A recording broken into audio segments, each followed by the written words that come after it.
ఇవ్వాలి అంటే ఎవరికి ఇస్తారు? యూజువల్ గా ఎదురు ఎవరు నా దగ్గర ఉండరు. అయ్యో, అందరు మంచోళ్ళేనా? అంటే ఎవరైనా ఎదురు అయితే వాళ్ళు ఆటోమేటిక్ నా నుంచి దూరం అయిపోతారు. అయ్యో, okay sir, thank you so much.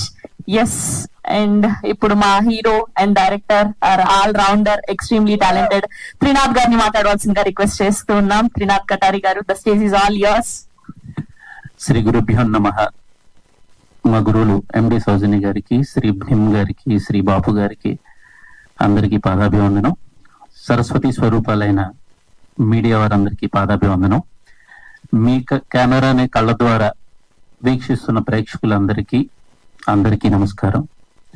So నేను ఒక మంచి సినిమా చేశాను, అందరం కష్టపడ్డాం, నేను కష్టపడ్డాను. అంటే this is not my credit, మీ అందరికి అర్థమయ్యే ఉంటది. అందరూ కూడా సపోర్ట్ చేశారు, పిచ్చి పిచ్చిగా సపోర్ట్ చేశారు. అంటే ఎలా సపోర్ట్ చేశారంటే, నేను ఎవరినైనా పెద్దలను అడుగుతున్నప్పుడు భరణి గారి దగ్గరికి వెళ్తాను. భరణి గారా 9ంటికి వస్తారండి, కష్టం అన్నారు.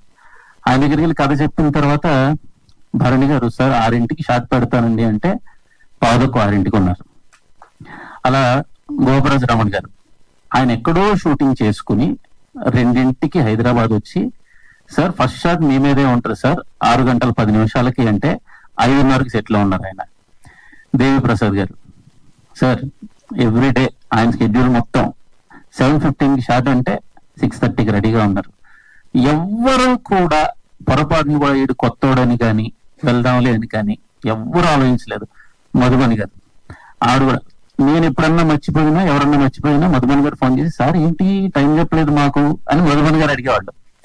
సార్ క్షమించండి అని మళ్ళీ నేను చెప్తాను ఈ టైం కండి అని. సో ఇలా అందరూ ఒకళ్ళని కాదు. అండ్ కెమెరామెన్ జగదీష్ గారు అయితే నేను కథ చెప్పినప్పుడు నాతో కూర్చొని 3 నెలలు పేపర్ మీద మేము షార్ట్ డిజైన్ చేస్తామండి.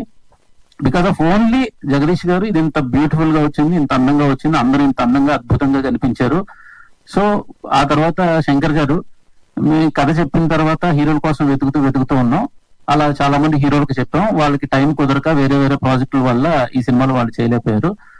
అలా జరుగుతున్నప్పుడు కొత్త వాళ్ళతో చేద్దాం అన్నప్పుడు సరే చేద్దామని వెతుకుతూ ఉన్నప్పుడు వన్ ఫైండ్ ఆయన వచ్చి అన్న అల్లు ఎందుకన్నా నువ్వు చేసి అన్నారు. కంగారు ఏంటి ఎతుకుదాం అన్న, డబ్బులు పెట్టేది ఎవరన్నా అన్న. మీరేనండి అన్న, నువ్వు చేసే అన్న అన్నారు. ఓకేనండి చేసేస్తానని వచ్చాను. ఫస్ట్ థింగ్ ఏంటంటే అందరికి ఒక చిన్న క్లారిటీ ఏంటంటే, ఇది కథే హీరో.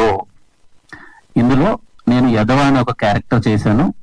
అందులో నా తండ్రి పాత్ర పోషించి దాన్ని హీరోగా నిలబెట్టిన గోపరాజు రమణ్ గారికి, నా ఆపోజిట్ యాంటీ అంటాం కదా, యాంటీ కాదు, నాకు కాంపిటేటివ్ గా హీరోగా చేసిన దేవి ప్రసాద్ గారికి, హీఈస్ ద హీరో.